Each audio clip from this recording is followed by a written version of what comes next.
गान्द्रा रामडा बाडी जोंदाली कुण्डाली भन्दा गान्द्रा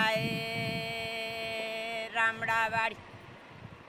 सुन्दर प्रभा गाउँ पुछारमा छ सत्य सुनारको घर। उनी सामुदायिक स्वास्थ्य कार्यकर्ता हुन्। बिहानको कामधन्दा सकेपछि उनलाई 3वटा गाउँ पुग्नु छ।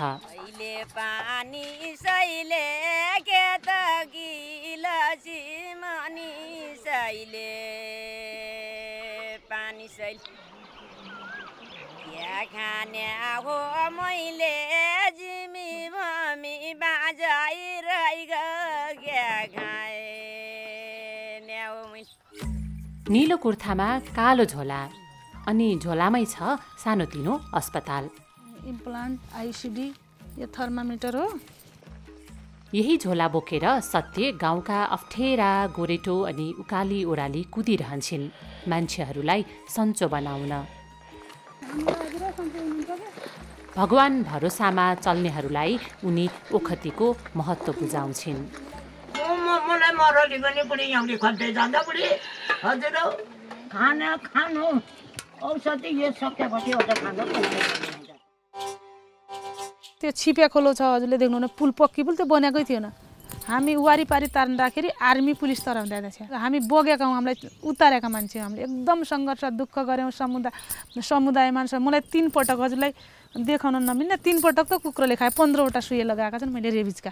अनि हजुरलाई भनिला साप देखिन्छन्, बाघ देखिन्छन्। अब गर्मीका दिन आयो, एक सर्प आउँदो जान्छ, एक सर्प आउँदो जान्छ, दौडी दौडी लौडी बोकेर जान्छ सर हामी। गाउँ पनि ठुलो भयो, काम पनि ठुलो भयो। पहिला 2टा ओडा हुन्थ्यो, ओडा पनि होइन सर, टोल। जसै यसलाई के भन्दा सुनारबाडो, त्यही टोललाई के भन्दा गैरा गाउँ। अहिले त पुरै गाविस हेर्नु पर्यो। गाविसमा एउटाले नभ्याएर अहिले 2जना छ। काम पनि धेरै छ, घरधुरी सर्वेक्षण गर्नुपर्ने, गर्भवतीलाई भेट्नुपर्ने, सुत्केरीलाई भेट्नुपर्ने, 2 वर्ष मुनिका बच्चालाई भेट्नुपर्ने, यो परिवार नियोजनका अस्थायी साधन सम्बन्धी परामर्श। एकजनालाई 1 घण्टा समयले पनि पुग्दैन सर। मेरा 7वटा भाइ बहिनी दिदीबहिनी मध्ये म जेठी हुँ। मेरा बुवा एकदमै गरिब परिवार, राम्रो लाउन मिठो खान त परेजा समय छाक टार्न पनि एकदमै गाह्रो थियो। मेरा बुवाले सबको दासी भएर काम, हलो जोत्ने हलिया काम, अदिया काम गरी अनि जो त्यहाँका बासिन्दाले काम गर्यो त्यो सबै काम मजदुरी लिएर, ढुङ्गा फुटाउनदेखि लिएर भारी बोक्ने काम, अदिया हलिया सबै काम गरेर पालेछ। बुवाले दिनभरि अरूको ज्याला मजदुरीमा काम गरेर साँझ 1 माना चामल 1 पाथी धुलो ल्याएर पनि त्यो पकाएको खाना खाने पनि हाम्रा घरमा थाली थिएन सर। हामी 7वटा भाइ बिनाहरू एउटै टाप्के भन्दा थियो। पहिला टाप्के तिउन पकाउने, त्यहीमै हामीले खाने गर्थ्यौँ। उसले ठुलो घाँस खायो, उसले ठुलो घाँस खायो, उसले ठुलो घाँस खायो भने हामी लडाइँ हुन्थ्यो सर। एका ठाउँमा खाँदाखेरि अलग अलग भाँडामा भागाल्ने पनि हाम्रो स्थिति थिएन। हामीलाई जसै हाम्रो माइती घरमा होरी, शिवरात्रि, मेला आएको बेला पनि हामीले नयाँ लुगा कहिले लाउन पाएनौँ। अनि हाम्रो नयाँ लुगा नै स्कुलको ड्रेस थियो। अहिले पनि ती दिन सम्झिँदाखेरि मलाई आँखाबाट आँसु आउँछ सर। खुट्टामा चप्पल त कहिल्यै पाएन, थाहै थिएन हामीलाई। त्यो चप्पलको साटो सर मैले हुन्छ नि घरमा पाइने फाटाटुटा म्याक्सी धोतीका टाला चिरेर 2टा खुट्टाका औँला बाँधेर म स्कुल जान्थेँ सर। हामीलाई अब हामीले पढ्नुपर्छ भन्ने धारणै थिएन सर। अब जसै एउटा शारदा सामिस, अर्को 2टा म्याडम थिए। पढेपछि लेखेपछि पगार खाइँदो रहेछ, छोरी पनि नौकरी हुने रहेछन्, मास्टरनी भयो भने उनको देखा सिकी गरेर बुवाले कसरी पढायो सर, दुःखरी पढायो कि झुटो गरी पढायो कि भाउ उहाँको त्यो त्यहाँको संस्कार देखेर छोरीलाई पनि पढाउनुपर्छ भनेर पढायो कि त्यो मलाई थाहा भएन। थेक्ला बानी मैले स्कुल यसो कुनै प्रोजेक्टकोमा सहभागी भएँ। मैले 11वटा बुक 3वटा पेन पाउँदाखेरि पढ्नुपर्छ, पढेपछि नि रुपियाँ पाइँदो रहेछन्, जागिर पाइँदो रहेछ, यी हामीलाई सिकाउनेवाला पनि पढा लेखेर शिक्षा दिन्छन् भने मलाई पढ्नुपर्छ भन्ने धारणा आयो।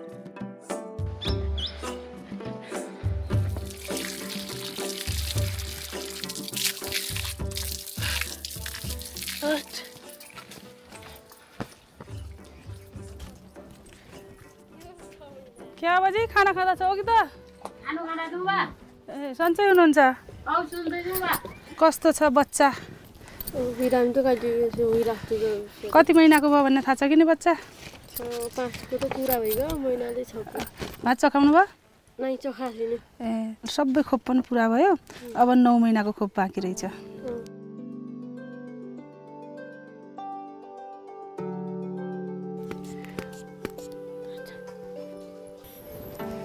तपाईँको प्रेसर अलिक कमै रहेछ। यो मल्ला घर हो, सुत्केरी भयो सर। सुत्केरी भइसकेपछि त्यहाँभित्र अनि त्यो मान्छे पुरै खुनै खुन खुन खुन खुन रक्त अल्पता भएको भित्र कि भित्रै बच्चा चाहिँ जन्मीखण्ड मऱ्यो। त्यो यसो यसो भयो भने ओल्ला पल्ला तल्ला मल्ला घरकालाई भने मैले नजा नजा त्यो काम दो ती देवताका घर हुन्, त्यहाँ जानु हुँदैन, राम्रो हुँदैन भने। त्यहाँपछि सर मैले एउटा यी बाजुराका काम गर्ने हुन्छ नि त, भारी बोक्ने मान्छेलाई पिठ्याउँदा हालेँ मैले। लिइसकेपछि 3 दिनसम्म तिनलाई 21वटा सलानी चढाएँ। त्यो औषधि गरिकन तिनको नयाँ जीवन भएको छ। अहिले कोही गर्भवती एकजना पनि घर होम डेलिभरी छैन, कोही अन्डर 2को पनि मृत्यु छैन। पहिला त घाँस काट्न जाँदा बाटामा सुत्केरी, बच्चालाई अरूले ल्याउने भए, अरूले बाख्रा गएपछि बच्चा पाउने। हरेक गडा अब खेत आमा रोइराखेकी थिएँ, हरेक बच्चा मरिराखेका थिए। अहिले 32 जनाले एचआइभीको औषधि खाइराखेका थिए। उतिखेर इन्डियाबाट आउने औषधि बिराम लुकाइराखेका थिए। मेरा यही समुदायका 6 जनाको मृत्यु भयो। मेरी आफ्नी आमाकी बहिनीको मृत्यु भयो, उनका श्रीमानको। अहिले फटाफट एचआइभीको उपचार निःशुल्क छ, टिबीको उपचार निःशुल्क छ। मैले 3 जनालाई डट्स गरेँ सर। अहिले त्यो शब्द बिर्सेको छैन, डट्स भन्नेको प्रत्यक्ष निगरानीमा औषधि खुवाएँ।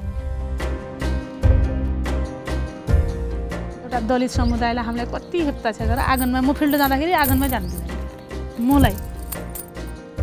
मैले 2064 साल साउन महिनामा यो जागिर सुरुवात गरेको। यो गर्ने क्रममा 2 वर्षसम्म मलाई घरको बालधारीमा बस्न दिए।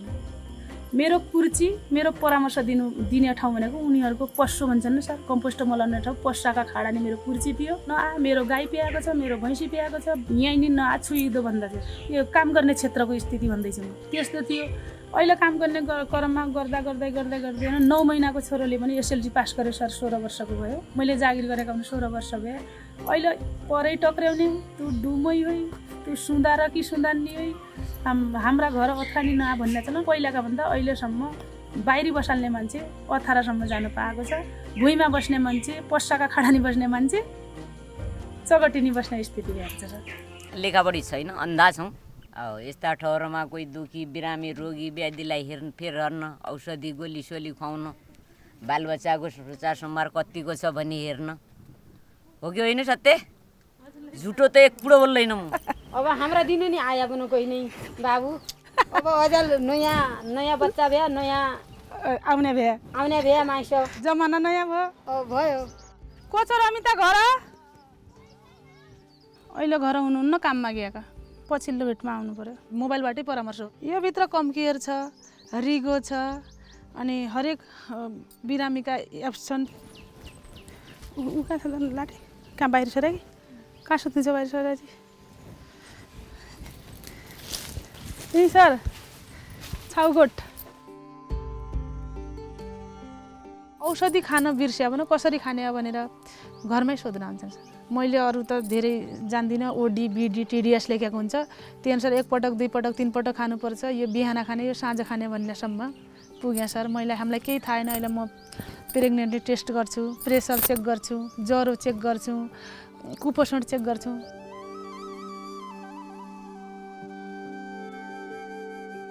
दलित सुधार कि भन्ने मलाई आफूदेखि एकदम हिंताबोध पनि भएन, एकदम खिन्नता पनि लागेन। मेरो काम हो, मैले गर्नुपर्छ। समाज समुदाय यसै त हो। हाम्रा बुवा त एकदम गरिब हुन् सर। गरिब मान्छे गरिबमै मर्यो नि त। काम गर्ने दुःख पीडा, काम गर्ने सङ्घर्षलाई हेर्दाखेरि अहिले जीवन फुरुक्क फर्के जस्तो सर। आफू एसएलसी मात्रै पास हुँ, त्यसपछि श्रीमानले इन्टर पास गराए, 11-12 पास गराए। म पनि उतिखेर यहीँ साथीतिरै काम गरेँ। निकाल्दाखेरिमा यसो सपोर्टमा बच्चाहरूलाई यसमा माथिले लैजाने, हप्ताको 1 दिन 2 दिन जानुपर्ने, अनि म पनि सपोर्ट गर्ने, सँगै दुध खुवाउनु पर्ने बच्चालाई टाइममा, अनि आफू पनि पछि यसो फुर्सद भयो मिलाएर त्यसरी जाने गर्थेँ। सामाजिक सेवामा सबैले चिन्ने भयो कि, किनभने भोलि दुःख पर्दा पनि अर्को गर्दा पनि भोलि सपोर्ट गर्नु सक्छ नि त मान्छेले। श्रीमान पनि एमए पास गरेका श्रीमान पाएँ, त्यो पनि खुसी छु। एउटा छोरो एसएलसी A+ पास भयो, अहिले दिपाइलमा आइएसएसी पढ्दैछ। अर्को छोरो B+ पास भयो, आफ्नो जागिर चलेकै छ। सानो परिवार, सुखी घरबार छ। म एकदमै खुसी छु सर। यो कामले उनलाई नाम दिएको छ, सन्तुष्टि र आत्मविश्वास पनि। गाउँलेको मिठो मायामा उनले आफ्नो कर्ममा निरन्तर लागिरहने ऊर्जा पाएकी छिन्। उसलाई नपुगेको त केही पनि छैन। लोग्ने जागिरीवालो छ। दुखीलाई हेऱ्यो भनेपछि बाबु तिम्रो जय जय होइ, आशीर्वाद दिन्छ। मैले सोचेकै थिएन यसो परिवर्तन होला, यसरी मेरो पनि त मान सम्मान होला, म पनि समुदायमा यसरी परिचित होला भन्ने मेरो पनि त्यसो केही थिएन। अनि जो मान्छे भन नमस्कार गर्छन्, मान छ, सम्मान छ, आफ्नो गुजेरा भ्याएको छ। अनि अस्ति निर्विरोधै तपाईँ आउनुपर्छ, तपाईँ हुनुपर्छ भने निर्विरोधै त्यो प्रवाधमकोट भनेको ठुलै स्कुल हो सर, यो विद्यालय व्यवस्थापन समिति सदस्य बनायो। यो जागिर नभए सर म एउटा दलित महिलाको सदस्यको टिकट लिउँला सुत्छु।